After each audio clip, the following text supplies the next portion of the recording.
everyone, welcome to Wicked West Books. My name is Meg West, and I have not done a tag video in quite some time, so I figured I would do one for you this week. The tag I am doing is the I Am the Reader book tag that was actually created by Penguin Random House, and I had seen it going around last week, so I figured I would go ahead and do it this week. This tag was created for the book that is coming out soon called The Reader by Tracy Chee. And it sounds like a very interesting premise and will be one that I pick up eventually. Choose one word that describes being a reader. Awesome. What is the very first book you fell in love with?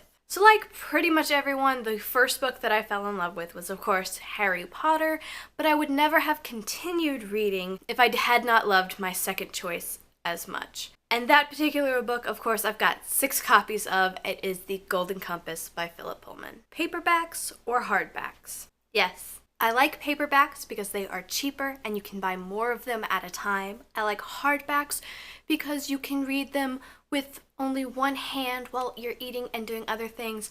And I like ebooks because I can put them on my phone and carry them wherever I want, and I can borrow them from the library straight from home. And it takes one finger when I need to turn the page to read them when I'm doing something else. I don't have a preference of one over the other, really.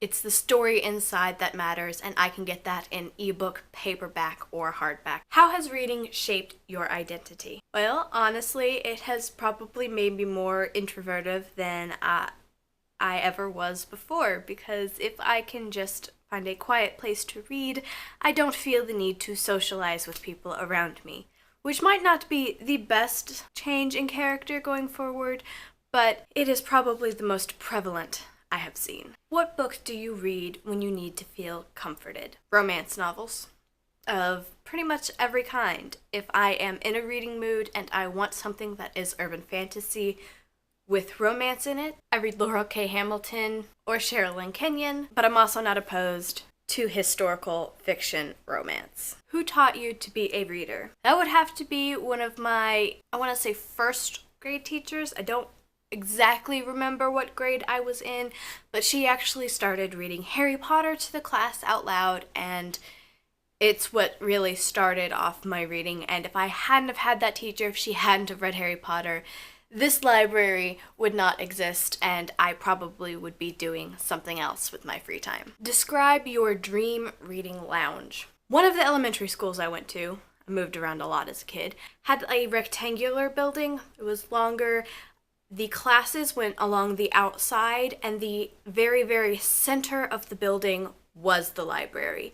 There were no glass walls, nothing. It was the library, halls for the classrooms, and then the classrooms. And in this library, they had castles, and they were just like the towers. They were probably just made out of wood and painted to look like the bricks from a castle. And inside each one was a beanbag chair, and it was just really comfy and fantasy themed, and I would want a lot of those.